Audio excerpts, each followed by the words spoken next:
Desaparecidos. Johnny nació en Tennessee. Su familia había estado en aquellas partes desde tiempos inmemoriales. Su familia siempre vivió de la tierra, de lo que ofrecían aquellas montañas. Johnny creció con su abuelo, sus tíos y sus primos, caminando en aquellos senderos, en los años en que las montañas no eran tanto un atractivo turístico, sino una forma de vida. Johnny se conocía todo aquello como la palma de su mano.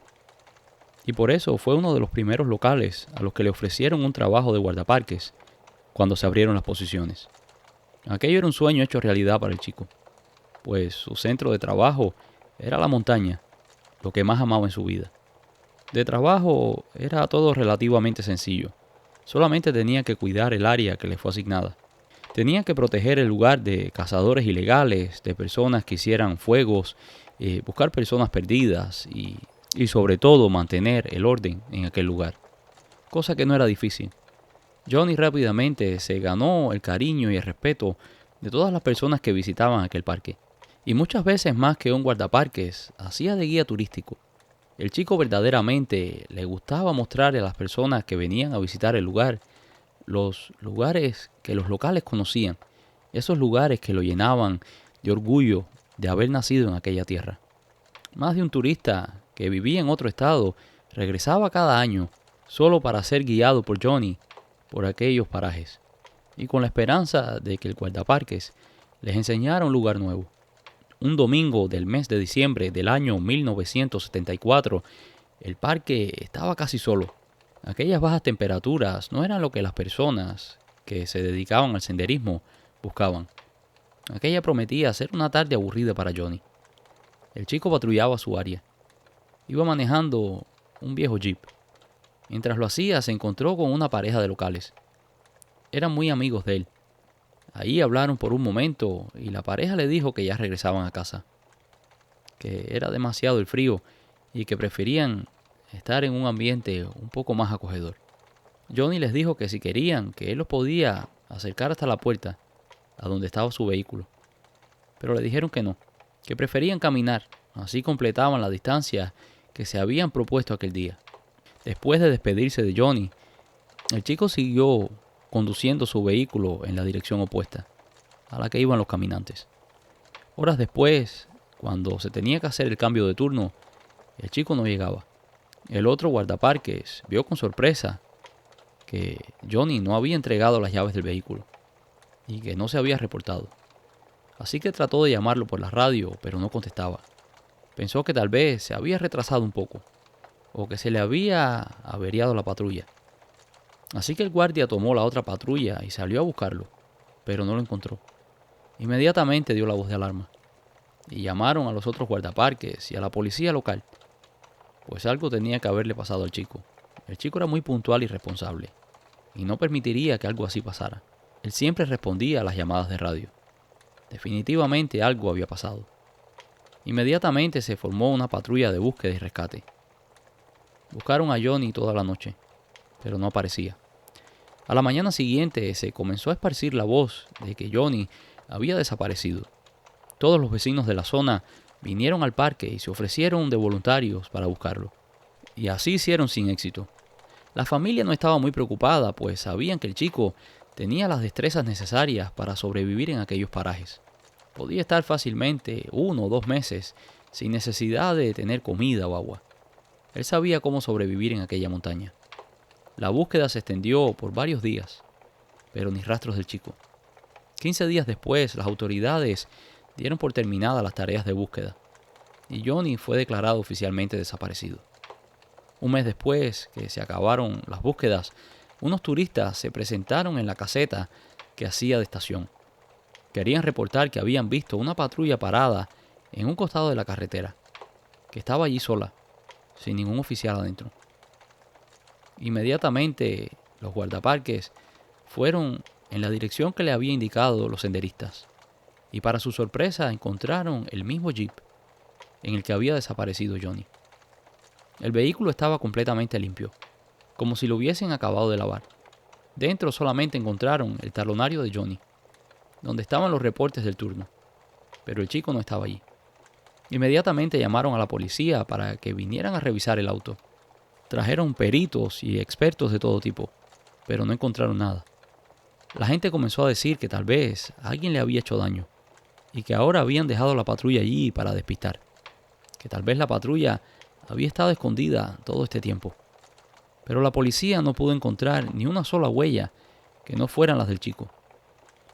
Otros especulaban de que tal vez el chico se había desaparecido voluntariamente, que tal vez había estado envuelto en algún tipo de negocio ilícito y que para evitar la captura se fue de allí. Para los familiares y amigos cercanos de Johnny, aquello no era una posibilidad. El chico era sumamente recto. Algunos locales aseguraban que el chico había estado teniendo amoríos con una mujer casada de la zona, que el esposo tal vez lo buscó y le ajustó las cuentas, pero de la persona que se sospechaba no pudo haber sido, pues el hombre estaba en otro estado, muy lejos de allí. Además, esa teoría fue descontada poco después, pues no había evidencia ninguna que demostrara que Johnny tenía algún tipo de relación ilícita con aquella mujer. Para la familia que encontraran el vehículo, avivó las esperanzas de que el chico tal vez regresaría. Pero otra vez pasaron los meses y Johnny nunca volvió. Las teorías del paradero del chico van desde que se desapareció voluntariamente hasta que se lo llevaron seres de otro mundo. Los locales siempre habían hablado de ciertas criaturas misteriosas que habitaban aquellos parajes y que de vez en cuando se llevaban a un humano como sacrificio. Desapareció en Yellowstone. Jim Reynolds era bien conocido en el Parque Nacional de Yellowstone, profesional y amante de la naturaleza. Desde temprana edad el chico amaba todo lo que tuviera que ver con el outdoors, la naturaleza, las montañas. Poco después intentó estudiar una carrera en la universidad, algo relacionado con la naturaleza y los animales, pero aquello no lo llenaba. La vida de la ciudad era demasiado para él. Una mañana, mientras estaba en la universidad, recibió un email de un amigo. Le había reenviado un enlace a un website del gobierno donde se aceptaban aplicaciones para guardaparques. A Jim aquello le pareció una señal divina. Algo le decía que era tiempo de salir de aquella situación.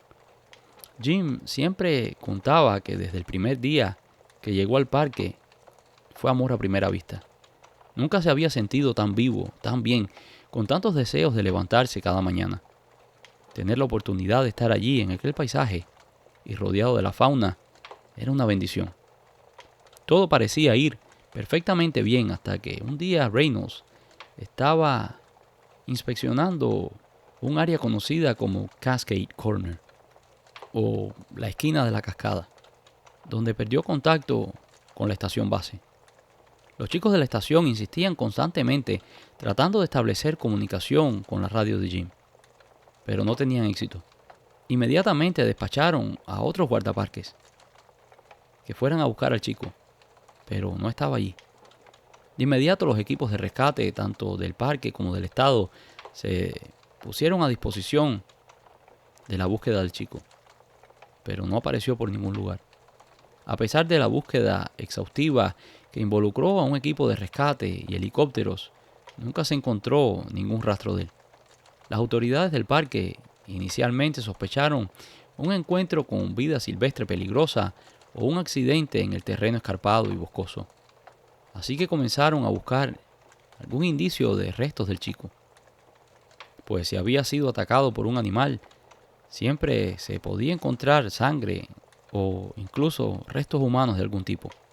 Sin embargo, la falta de cualquier tipo de evidencia física, como restos y señales de lucha, desconcertó a los investigadores, quienes después consideraron la posibilidad de que Reynolds pudiera haberse caído en alguna de las grietas geotérmicas, ya que en esta área hay bastantes y son muy peligrosas. Algunos lugareños y visitantes del parque especularon sobre la posibilidad de que Reynolds hubiese sido víctima de los guardianes de Yellowstone. Se dice que en el 1870 un grupo de nativos americanos fueron ahogados en aquella área, y desde ese tiempo se pueden escuchar los cantos de los que allí fallecieron. Pero no solo eso, dicen que estos hombres que perdieron la vida allí se convirtieron en los guardianes de aquel lugar, y que todo el que profane o no respete aquel pedazo de tierra sagrada es castigado por estos espíritus. Otros aseguran que probablemente Jim solamente se perdió entre la vegetación, tal vez persiguiendo algún animal o siguiendo algún sospechoso que estaba practicando la caza furtiva. Tal vez el chico eventualmente se perdió y no encontró el camino de regreso. El caso Christensen. A sus 31 años de edad, Christensen era un experimentado montañista y esquiador. Jeff, como lo llamaban sus amigos y colegas, era un dedicado guardabosques, que por 4 años trabajó en las montañas rocallosas. Jeff conocía prácticamente aquellos lugares como la palma de su mano, pues no solo trabajaba como guardabosques, sino que durante 7 inviernos había trabajado en las patrullas de esquíes. El 29 de julio del 2005, Jeff salió a patrullar. Mientras hacía su recorrido, saludó a varios de los campistas que estaban allí en la zona. Pero para sorpresa de los otros guardaparques, Jeff no se reportó a trabajar a la mañana siguiente. Preocupados, los otros guardias contactaron a la familia para preguntar por el chico. La familia le dijo que no tenían información ninguna sobre él, que creían que estaba trabajando. De inmediato se activó el protocolo de búsqueda y rescate.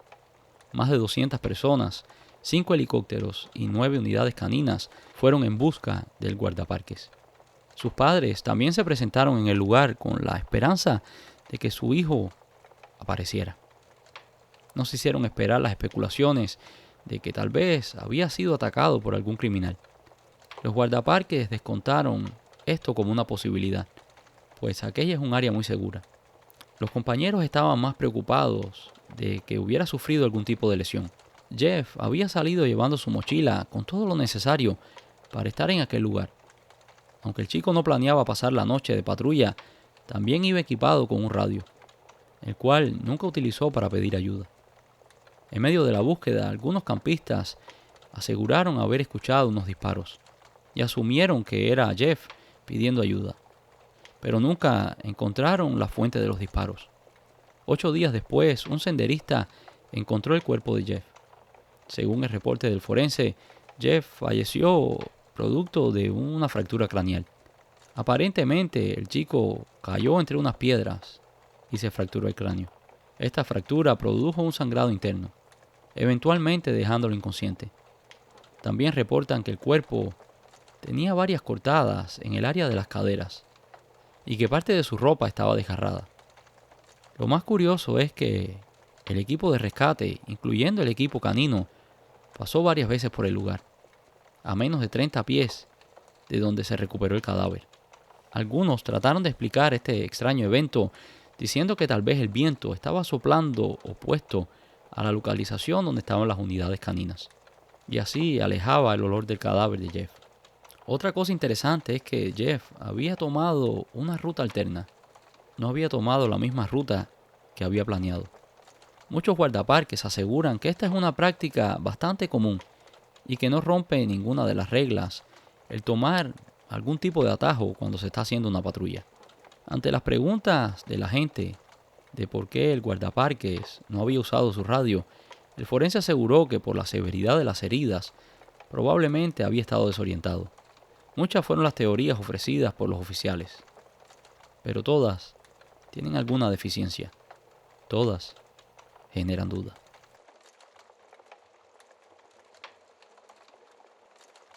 El caso Torres del Paine. Esto sucedió el 7 de junio del año 2015.